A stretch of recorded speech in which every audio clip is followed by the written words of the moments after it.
আসসালামু আলাইকুম ভিউয়ার্স, কৃষি বাড়ি গঠন করে বেকারত্ব দূর করে চ্যানেলের পক্ষ থেকে আপনাদেরকে স্বাগতম। যারা চ্যানেলটিকে সাবস্ক্রাইব করেছেন তাদেরকে অসংখ্য ধন্যবাদ। যারা সাবস্ক্রাইব করেন নাই তারা পরবর্তী ভিডিওতে চ্যানেলটিকে সাবস্ক্রাইব করে পরবর্তী ভিডিওতে উৎসাহিত করবেন। এই যে দেখতে পাচ্ছেন, যারা 2-4টা 5-7টা গরু পালেন, নিজের খামার দেওয়ার চিন্তা ভাবনা করতেছেন, অথবা যারা ভেটেরিনারি ডক্টর হওয়ার চিন্তা ভাবনা আছে ভেটেরিনারি কোর্স করার জন্য, তারা এক কাজ করবেন। এই যে দেখতে পাচ্ছেন এই বইটা,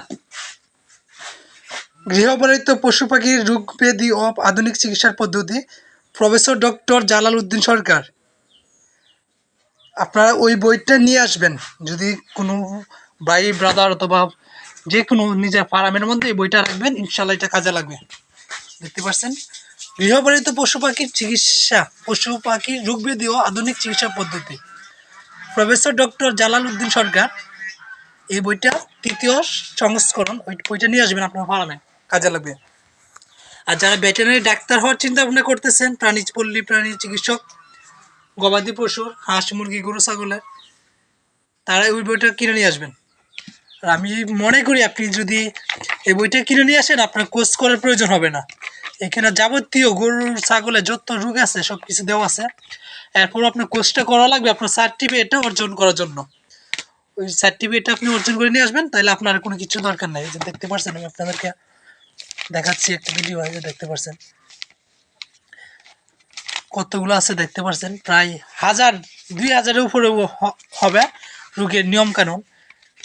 অনেক কিছু রোগ বলাই সব কিছুই আছে, কোন রোগে কোন ওষুধ, কোন রোগে কিভাবে হয়, রোগের লক্ষণ, রোগের চিকিৎসা, কোনটার পর কত মিলি কিভাবে দিতে হবে, সবগুলাই এখানে দেওয়া আছে। দেখতে পাচ্ছেন, এটা অনেকটা উপকারী বই। পল্লী প্রাণী চিকিৎসকদের জন্য অনেকটা সেফ আমি মনে করি। বইটা নিয়ে আসবেন আপনারা যারা নতুন পল্লী প্রাণী চিকিৎসক অথবা নতুন খামার দিয়েছেন, তাদের জন্য বইটা অনেক কাজে আসবে। বইটা নিয়ে আসবেন।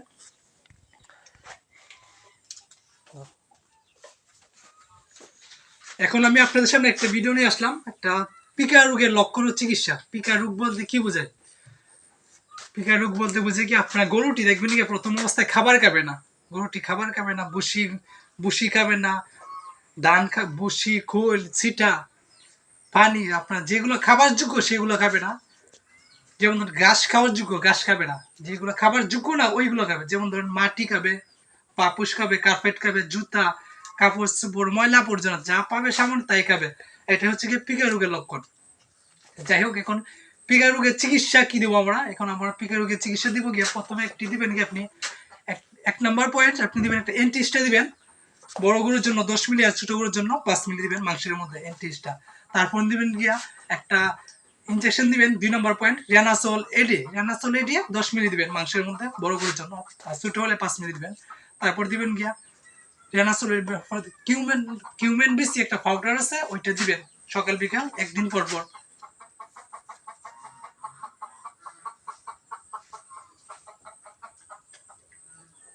আর একটা ইনজেকশন দিবি এসল ইনজেকশন। 10 মিলি 5 দিন পর পর মাংসের মধ্যে দিবেন। পরে দিবে আরেকটা দিবেন জাইমোভেট পাউডার, অথবা স্টমাভেট অথবা বিজাইম, যে কোনো একটা দিতে পারেন আপনারা। এক একজন এক এক কোম্পানিটা দিতে পারেন। সকাল বিকাল 2 বেলা দিবেন 5 দিন।